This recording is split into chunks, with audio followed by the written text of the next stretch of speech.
সম্মানিত দর্শক শ্রোতা, আশা করি যে যেখানে আছেন ভালো আছেন, সুস্থ আছেন। আমি এখন আপনাদের সঙ্গে যে বিষয়ে আলোচনা করব সেটি মূলত দিরাইশাল্লাহ, এবং দিরাইশাল্লাহ অস্থির হয়ে উঠেছে।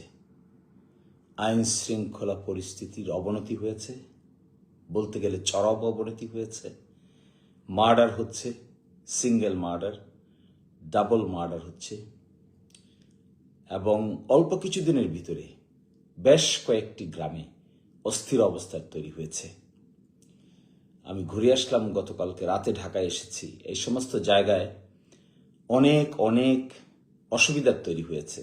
চুরি বেড়ে গেছে, ডাকাতি বেড়ে গেছে, মানুষের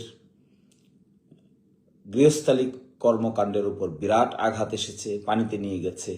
গৃহস্থী কাজ তারা আগের মতো করতে পারে নাই, এবং একই সাথে এখানে অনেক ধরনের প্রবলেম দেখা দিয়েছে। হাহাকার, খাদ্যের অভাবও দেখা দিয়েছে, এবং এক ধরনের বিপর্যয় বলতে পারেন। আইন শৃঙ্খলা পরিস্থিতির বিপর্যয় হয়েছে, বিপর্যয় হয়েছে সামাজিকভাবে, বিপর্যয় হয়েছে, মাদকের ছড়াছড়ি হয়েছে এভরিওয়্যার। দিরাইশাল্লাহ সুনামগঞ্জের অত্যন্ত শান্তিপ্রিয় জায়গা ছিল, কিন্তু কি হয়েছে বা কি হচ্ছে এটি আসলে আশ্চর্যজনক ব্যাপার। গ্রামে গ্রামে মারামারি হচ্ছে, গোষ্ঠীতে গোষ্ঠীতে মারামারি হচ্ছে, একসময় এটি দলাদলিতে রূপান্তরিত হচ্ছে। দেখুন আপনি, আমাদের বাড়ির পাশে শশারকান্দা, এখানে মার্ডার হয়েছে, মামলা হয়েছে, পাল্টাপাল্টি মামলা হয়েছে। তারপর ইসাকপুরে ডাবল মার্ডার হয়েছে, ঈদের আগের দিন মামলা হচ্ছে।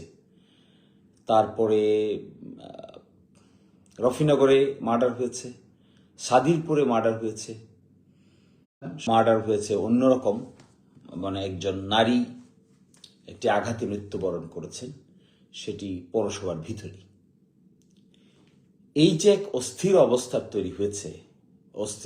তৈরি হচ্ছে, তার সমাধান কি? এবং সাকিবপুরে মার্ডার হয়েছে কিছুদিন আগে। তারপরে আমি দেখলাম এবার বাড়িতে গিয়ে একটি জায়গা আছে মকসেদপুর, এই মকসেদপুরে পাল্টাপাল্টি মারামারি হচ্ছে, বেশ কিছুদিন থেকে মারামারি হচ্ছে। শুধু তাই না, একটা ট্রেন্ড ডেভেলপ করেছে। মার্ডার হয়ে যাওয়ার পরে কি হয় সেখানে অপরপক্ষের বাড়িঘর লুটপাট করে, ভাঙচুর করে শেষ করে দেওয়া হয়। এবং এটি সিরিয়াল থেকে শুরু হয়েছিল। সিরিয়ালে আমি দেখেছি ঝগড়াঝাটি হয়েছে, এক পক্ষ আরেক পক্ষের বাড়িঘর ভাঙচুর করে একেবারে শেষ করে দিয়েছিল। আমি গিয়েছিলাম সেখানে। একইভাবে এই ট্রেন্ডটা চালু আছে। রফিনগরেও বাড়িঘর ভাঙচুর করা হয়েছে, সাদিরপুরে বাড়িঘর ভাঙচুর করা হয়েছে, একই সাথে বাড়িঘর ভাঙচুর করা হয়েছে, ইসাকপুরে বাড়িঘর ভাঙচুর করা হয়েছে, আরো অন্যান্য জায়গায় বিল্ডিং টিল্ডিং ভেঙে অস্থির করে ফেলা হয়েছে। আবার মার্ডারও হয়েছে, জলজ্জন্ত মানুষকে মেরে ফেলা হয়েছে। সামান্য বিষয়কে কেন্দ্র করে, তুচ্ছ বিষয়কে কেন্দ্র করে। একদিকে তাদের খাদ্য খাবার নাই, একদিকে তাদের বাড়িতে অসুবিধা, আরেকদিকে অন্যরকম অসুবিধা তৈরি হয়েছে। তো এর সর্বসাকুল্যে একটা অস্থির অবস্থা চলছে আমাদের দিরাই এবং শাল্লায়। আইন শৃঙ্খলা বাহিনীর ভূমিকা কি তা আমি জানি না, কিন্তু শুধু আইন শৃঙ্খলা বাহিনী এটি নিয়ন্ত্রণ করতে পারবে না। এটি অত্যন্ত গভীরতর প্রবলেম।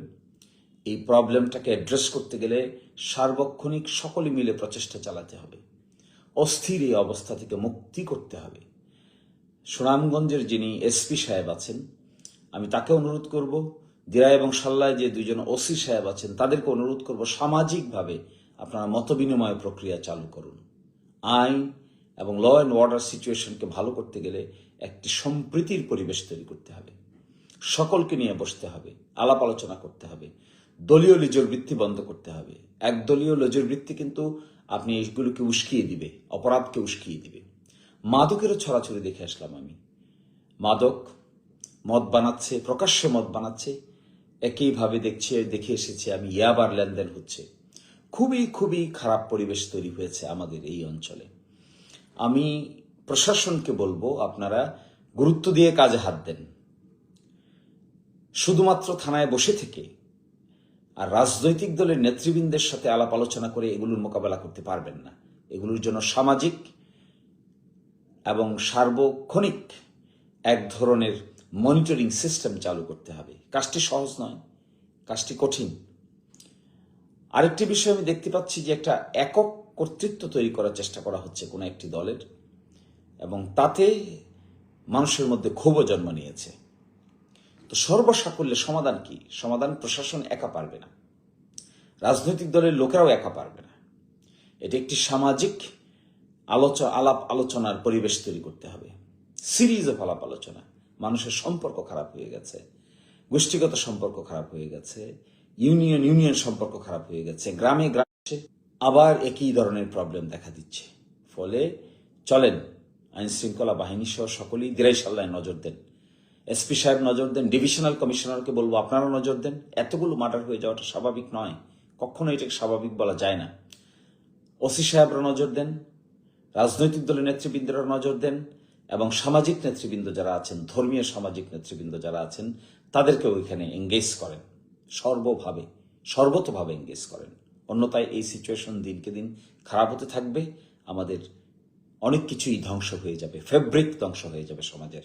আমি আহ্বান জানাবো ডিভিশনাল কমিশনার, সেকেন্ড আমি আহ্বান জানাবো এসপি সাহেব, থার্ড আমি আহ্বান জানাবো সার্কেলে এসপি যদি থাকেন তিনি, তারপরে আহ্বান জানাবো 2 থানার ওসি এবং টিওনো সাহেবরা সামাজিক এই সম্প্রীতি বজায় রাখার জন্য কি করা যায় আপনারা উদ্যোগ নেবেন, সামাজিক সাংস্কৃতিক উদ্যোগ নেবেন, এবং সকল দলের, সকল মতের, সকল শ্রেণীর মানুষকে একসাথে করে সম্পর্ক বৃদ্ধির জন্য গ্রামে গ্রামে, ইউনিয়নে মত বিনিময় সভা করতে পারেন।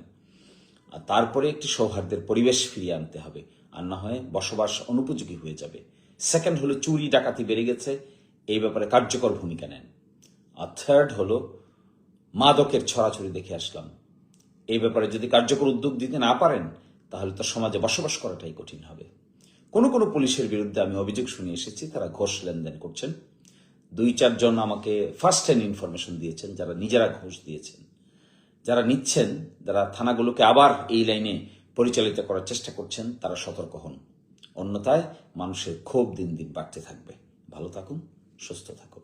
আল্লাহ হাফেজ।